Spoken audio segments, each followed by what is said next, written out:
Hello, social media. This is Dawn Petalino, your transformational coach, and welcome to Miracle Monday.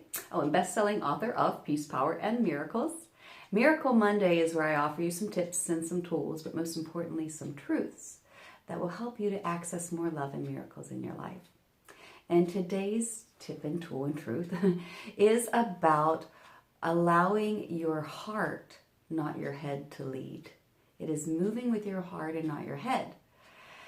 Now, we've been talking the last few videos about change, and we've been talking about the fear that comes up and how to support yourself through that. We've been talking about some of the sadness that comes up and the letting go that happens with that when we are letting go of old ways of being or old identities.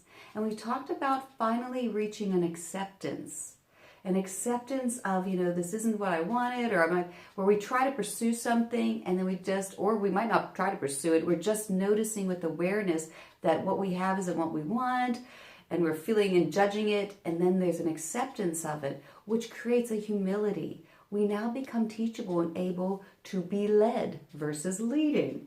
So the head likes to lead. And this video is about what to do when all of a sudden you stop leading, you're kind of left with this barren space, you've reached this acceptance, and now your big question is, well, now what? And so when we have this now what, the tendency is that we think, well, I need to do some action. I need to take some action. I know for myself, one of the cruelest twists that my mind can do is tell me that, oh, you must be stuck because you're not taking any action. Well, no, that's actually a very wise move.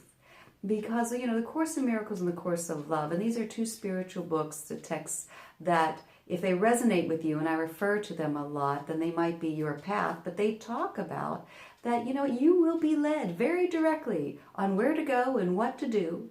And this is what the Course of Love says. It says that putting action before stillness is synonymous with a full life. Like, oh, look at all I'm doing.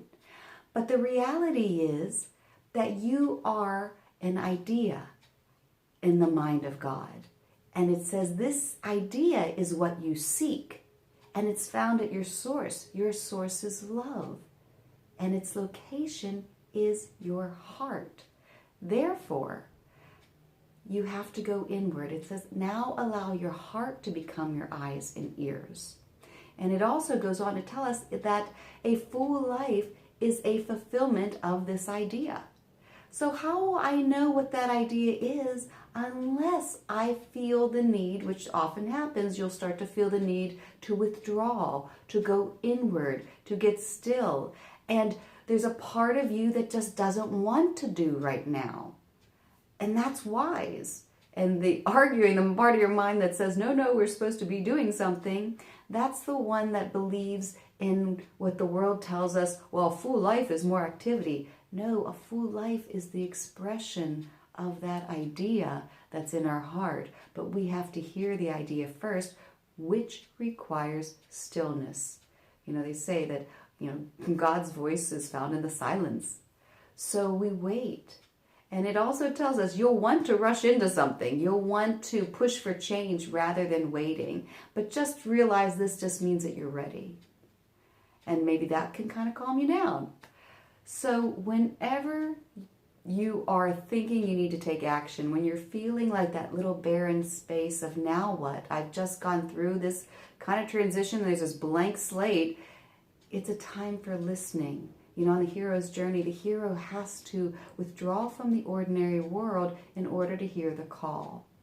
And just a reminder that when we get in touch with our heart's desire, because that is where the voice of God is speaking to us, that's where love is speaking, that energy, when we act on the desire, that carries power. It carries a momentum. And that's when things seem to, we have those serendipitous moments, those coincidences. We seem in the flow of things. Not because we did anything, but because we were listening to the desire and had the courage to follow it. But that desire doesn't necessarily mean you're going to have some big, huge desire. Your desire for the day, and your desire for the day might just be, I need rest. That might be the desire. and you have the courage to act on that desire, because it's in that small action that the next step is given. So today's Miracle Monday tool is, when you feel the push from your head that you have to do something, to stop and just acknowledge, wait, I haven't received the memo yet.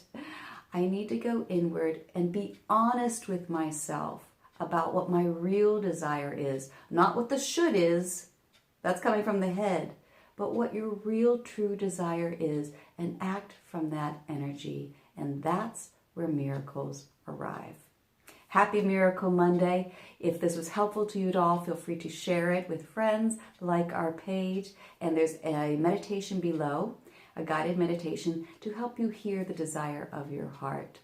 I hope you have a miraculous Monday, and I look forward to seeing you next week. Bye for now.